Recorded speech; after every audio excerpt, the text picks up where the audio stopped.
নমস্কাৰ বন্ধু বান্ধৱীসকল আমাৰ ৰাখিবল চেনেলটোলৈ আপোনালোকক স্বাগতম জনাইছো। দুৰ্গা পূজাৰ সময়ত মহিলাই কৰি থকা এই তিনিটা কাম দেখাটো কেতিয়াও উচিত নহয়। এই তিনিটা কাম যদি আপোনালোকে দেখে কৰি থকা আপোনালোকৰ জীৱন ধ্বংস হৈ পৰিব। মহিলাক সন্মান কৰিলে সমাজখন উন্নতিৰ দিশত যায়। যি জেগাত মহিলাক সন্মান নকৰে সেই জেগা ধ্বংসৰ গৰাহলৈ যায়। শাস্ত্ৰৰ মতে মহিলাই কৰা কিছুমান কাম দেখাটো একেবাৰে উচিত নহয়।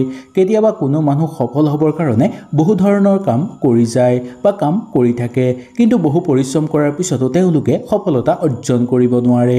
ইয়াৰ আচল কাৰণ হ'ল কেতিয়াবা মানুহজনে এনেকুৱা এটা ভুল কৰি থৈছে, সেই কাৰণে গোটেই জীৱন তেওঁ ভুগিবলগীয়া হ'ব। সেইকাৰণে এই দুৰ্গা পূজাৰ সময়ত মহিলাসকলে কৰা এই তিনিটা কাম দেখাটো একেবাৰে উচিত নহয়। সম্পূৰ্ণ জানিবৰ কাৰণে ভিডিঅ'টো মনোযোগ সহকাৰে শেষলৈকে চাই যাব। আৰু যদি ভিডিঅ'টো ভাল লাগে লাইক এটা কৰি আমাৰ মনোবল বঢ়াব আৰু আপোনালোকৰ বন্ধুবৰ্গৰ লগত শ্বেয়াৰ কৰি তেওঁলোকক উপকৃত কৰিব। 1 নম্বৰটো, শাস্ত্ৰৰ মতে কোৱা হৈছে যে এই দুৰ্গা পূজাৰ সময়ত যদি মহিলাৰ গা ধোৱা আপোনালোকে দেখা পায় নাইবা আপোনালোকে যদি মহিলাৰ গা ধোৱা চাই তেনেহ'লে ইয়াক বহু অশুভ বুলি মনা গৈছে। এনে কৰিলে আপোনালোকৰ জীৱন ধ্বংস হৈ পৰিব। শাস্ত্ৰৰ অনুসৰি কোনো মহিলাক গা ধোৱা দেখাটো উচিত নহয়। আপোনালোকৰ বহু ডাঙৰ পাপ লাগিবলৈ গৈ আছে। এই কাম কৰিলে আপোনালোকে নৰকত ঠাই পাব। ইয়াৰ লগতে আপোনালোকে যিমানেই পূজা পাতল নকৰক কিয়, যিমানেই কাম বন নকৰক কিয় বা যিমানেই কষ্ট নকৰক কিয় কেতিয়াও আপোনালোকে জীৱনত সফলতা অৰ্জন কৰিব নোৱাৰিব। বিশেষকৈ এই দুৰ্গা পূজাৰ সময়ত যদি মহিলাৰ গা ধোৱা আপোনালোকে দেখা পায় নাইবা গা ধোৱা যদি আপোনালোকে ভুলতে চাই বা মনে মনে যদি চাই থাকে তেনেহ'লে ইয়াৰ পৰা আপোনালোকৰ বহু সৰ্বনাশ হ'বলৈ গৈ আছে। ইয়াৰ ফলত আপোনালোকে দেখিবলৈ পাব যে আপোনালোকৰ ঘৰত থকা সকলো শুভ শক্তি নোহোৱা হৈ পৰিব, ঘৰত দুখ দৰিদ্ৰতা বৃদ্ধি পাবলৈ ধৰিব, ঘৰত অকাল বৃদ্ধি পাবলৈ ধৰিব আৰু অকাল মৃত্যু হ'ব পাৰে আপোনালোকৰ। সেই গতিকে এই ক্ষেত্ৰত আপোনালোকে খুব সাৱধানতা অৱলম্বন কৰি চলাটো উচিত। 2 নম্বৰটো, শাস্ত্ৰৰ অনুসৰি কোৱা হৈছে যে যেতিয়া কোনো মহিলাই সন্তানক গাখীৰ খুৱাই থাকে তেতিয়া কেতিয়াও আমি চাব নালাগে।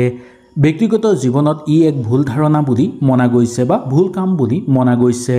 যদি সন্তানক গাখীৰ খুৱাই থকাৰ সময়ত যদি আপোনালোকে সেইফালে বেকাবেকিকৈ চাই থাকে তেনে ক্ষেত্ৰত মা দুৰ্গাৰ খং উঠিব আৰু মা দুৰ্গাই আশীৰ্বাদ দিয়াৰ বিপৰীতে আপোনালোকক অভিশাপ প্ৰদান কৰিব, যাৰ ফলত আপোনালোকৰ জীৱন ধ্বংস হৈ পৰিব। সকলো ক্ষেত্ৰৰ পৰা আপোনালোকৰ অশান্তি বৃদ্ধি পাবলৈ ধৰিব। ঘৰুৱা পৰিৱেশত আপোনালোকৰ অশান্তি বৃদ্ধি পাবলৈ ধৰিব আৰু প্ৰচুৰ পৰিমাণে ঘৰৰ পৰা অৰ্থ হানি হ'বলৈ ধৰিব। সামাজিক ক্ষেত্ৰত মান সন্মান লাঘৱ হ'বলৈ ধৰিব আপোনালোকৰ। যিকোনো কাম ঘৰত আৰম্ভ কৰিলে বিফলতাৰ সন্মুখীন হ'বলগীয়া হ'ব পাৰে। এই কামটো একেবাৰে সৰু যদিও ইয়াৰ ফল আপোনালোকে বহু বেছি ভুগিবলগীয়া হ'ব পাৰে। কেতিয়াও কোনো ক্ষেত্ৰত আপোনালোকে আগুৱাই যাব নোৱাৰিব। আপোনালোকৰ শৰীৰত ডাঙৰ বেমাৰ হোৱাৰ সম্ভাৱনা দেখিবলৈ পোৱা যায়। সেইকাৰণে শাস্ত্ৰৰ অনুসৰি কোৱা হৈছে যে মহিলাসকলে যেতিয়া সন্তানক গাখীৰ খুৱাই থাকিব সেই সময়ত কেতিয়াও আমি সেইফালে চাব নালাগে বা বেকাবেকিকৈ চাব নালাগে। 3 নম্বৰটো, শাস্ত্ৰৰ মতে মহিলাই যেতিয়া কাপোৰ সলাই থাকিব সেই সময়ত কেতিয়াও আমি চোৱাটো উচিত নহয়। কেতিয়াবা কোনো লোক দেখিবলৈ পোৱা যায় যে লুকাই লুকাই বা মনে মনে কাপোৰ সলাই থকা চাই থাকে, কিন্তু এইটো বহু পাপ বুলি মনা গৈছে আৰু মহিলাসকলৰ লজ্জা হৰণ কৰা বুলিও কোৱা হয়। সেই গতিকে এই ভুল আপোনালোকে নকৰিব। বিশেষকৈ যদি দুৰ্গা পূজাৰ সময়ত আপোনালোকে এই ভুল কৰে তেনেহ'লে আপোনালোকৰ বহু বেছি পাপ লাগিবলৈ গৈ আছে, যাৰ ফলত আপোনালোকৰ জীৱন ধ্বংস হৈ পৰিব। আপোনালোকৰ ঘৰত বহু বেছি কণ্ডল হ'ব আৰু লগতে ঘৰৰ কোনো মহিলাৰ অকাল মৃত্যু ঘটিব পাৰে। সেই গতিকে আপোনালোকে এই ভুল নকৰিব। এনে যদি ভুল কৰে আপোনালোকৰ ঘৰত অশান্তি কণ্ডল বৃদ্ধি পাবলৈ ধৰিব। আপোনালোকে বেলেগৰ পৰা মাৰ খাবলগীয়া হ'ব পাৰে বা বেলেগৰ পৰা আপোনালোকে পিটন খাবলগীয়া হ'ব পাৰে। সকলো দিশৰ পৰা আপোনালোকৰ অশান্তি বৃদ্ধি পাবলৈ ধৰিব আৰু সকলো ঠাইতে আপোনালোকে লজ্জিত হ'বলগীয়া হ'ব পাৰে। শাস্ত্ৰৰ অনুসৰি কোনো বিধৱা মহিলাৰ ওপৰত চকু দিয়াটো উচিত নহয়। বিশেষকৈ দুৰ্গা পূজাৰ সময়ত যদি কোনো বিধৱা মহিলাৰ ওপৰত চকু দিয়ে তেনেহ'লে সকলোতকৈ বেয়া বুলি মনা গৈছে। ইয়াৰ ফলত আপোনালোকে কেতিয়াও মা দেৱীৰ আশীৰ্বাদ লাভ কৰিব নোৱাৰিব। ইয়াৰ বাহিৰেও কোনো শুভ শক্তি আপোনালোকৰ ওচৰলৈ নাহিব বা আপোনালোকৰ ওপৰত প্ৰভাৱ নেপেলাব, যাৰ ফলত আপোনালোকে কেতিয়াও সফলতা লাভ কৰিব নোৱাৰিব। সকলো দিশৰ পৰা আপোনালোকে বিফলতাৰ সন্মুখীন হ'বলগীয়া হ'ব পাৰে। সামাজিক ক্ষেত্ৰত আপোনালোকৰ মান সন্মান হানি হ'ব, প্ৰচুৰ পৰিমাণে ঘৰত অৰ্থ হানি হ'বলৈ ধৰিব। কোনো ফালৰ পৰা আপোনালোকে সফল হ'ব নোৱাৰিব। নতুন চিন্তা মনলৈ আহিলেও সেই চিন্তাৰ আপোনালোকে ফলপ্ৰসূ কৰি তুলিব নোৱাৰিব। প্ৰচুৰ পৰিমাণে আপোনালোকৰ মান সন্মান হানি হ'বলৈ ধৰিব।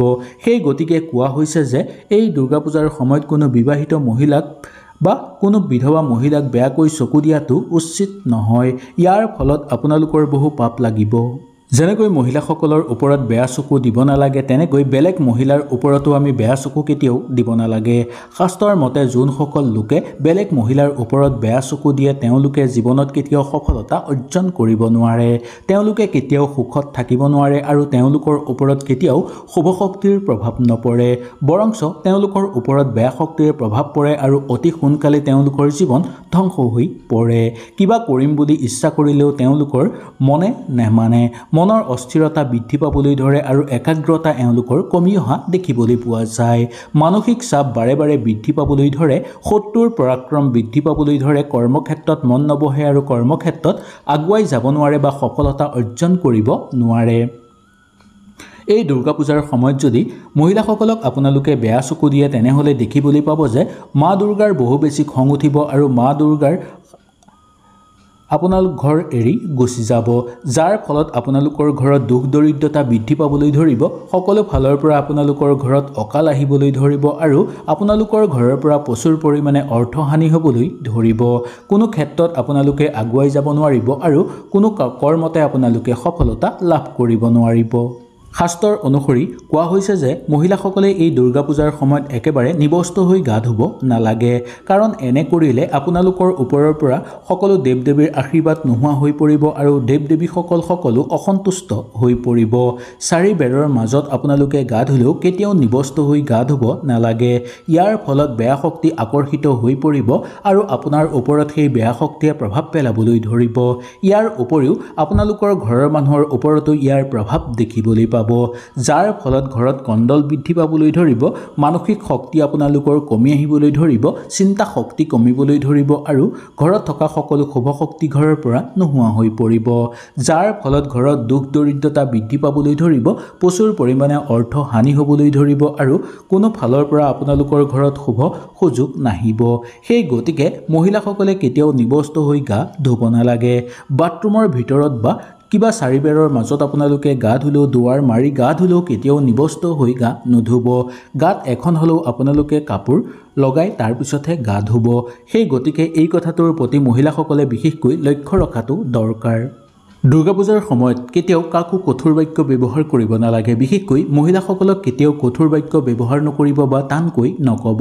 এনে কৰিলে মা দুৰ্গাৰ খং উঠিব আৰু মা দুৰ্গাৰ লগতে সকলো দেৱ দেৱী আপোনালোকৰ ঘৰ এৰি গুচি যাব। কাৰণ ঘৰৰ মহিলাগৰাকীক মা লক্ষ্মীৰ স্বৰূপ বুলি মনা যায় বা শান্তিৰ বা সুখ শান্তিৰ প্ৰতীক বুলি মনা যায়। যদি মহিলাসকলকে আপোনালোকে বেয়া ব্যৱহাৰ কৰে তেনেহ'লে দেখিবলৈ পাব যে আপোনালোকৰ ঘৰত থকা সকলো শুভ শক্তি নোহোৱা হৈ পৰিব। ঘৰত ভাল শক্তি জাগ্ৰত হ'বলৈ নধৰিব, বেয়া শক্তি বৰঞ্চ বৃদ্ধি পাবলৈ ধৰিব, যাৰ ফলত আপোনালোকৰ বহু বেছি ক্ষতি হ'বলৈ ধৰিব। সেই গতিকে এই ভুল আপোনালোকে কেতিয়াও নকৰিব। ইয়াৰ প্ৰতি অকণমান লক্ষ্য ৰাখিলেই আপোনালোকে গোটেই সুন্দৰভাৱে পাৰ কৰিব পাৰিব এই দুৰ্গা পূজা। দুৰ্গা পূজাৰ সময়ত যদি হামি আহে তেনেহ'লে মুখত হাত দিব লাগে। এই কথাটো শুনিবলৈ আচৰিত যদিও দুৰ্গা পূজাৰ সময়ত যদি হামি আহিলে মুখত হাত দিয়ে তেনেহ'লে ইয়াৰ ফলত আপোনালোকৰ চাৰিওফালে থকা বেয়া শক্তি ধ্বংস হৈ পৰিব। ইয়াৰ ফলত শৰীৰত থকা বেয়া শক্তি দূৰ হৈ পৰিব। সামাজিক আৰু মানসিক ক্ষেত্ৰত আপোনালোকে আগুৱাই যাব পাৰিব। নতুন নতুন সুযোগ সুবিধা আপোনালোকৰ হাতলৈ আহিব। নতুন ইংগিতে আপোনালোকক আঁকোৱালি মাতিব। সেই গতিকে এই দুৰ্গা পূজাৰ সময়ত যদি আপোনালোকৰ হামি আহে তেনেহ'লে মুখত নিশ্চয় হাত দিব। ইয়াৰ ফলত আপোনালোকে দেখিবলৈ পাব যে আপোনালোকৰ বেয়া হৈ থকা সকলো কাম হৈ উঠিব। নতুনকৈ আপোনালোকে কিবা চিন্তা কৰিব বিচাৰিলেও সেই চিন্তা ফলপ্ৰসূ হৈ পৰা দেখিবলৈ পোৱা যাব। হয়তো এই ভিডিঅ'টোৰ যোগেদি আপোনালোকে সুন্দৰভাৱে বুজি পালে। যদি কিবা অসুবিধা পালে নিশ্চয় মোক তলত কমেণ্ট কৰি জনাব। তেনেহ'লে আজিলৈ আপোনালোকৰ ওচৰৰ পৰা বিদায় লৈছোঁ। কালিলৈ পুনৰ আপোনালোকক লগ পোৱাৰ প্ৰতিশ্ৰুতিৰে আজিলৈ নমস্কাৰ।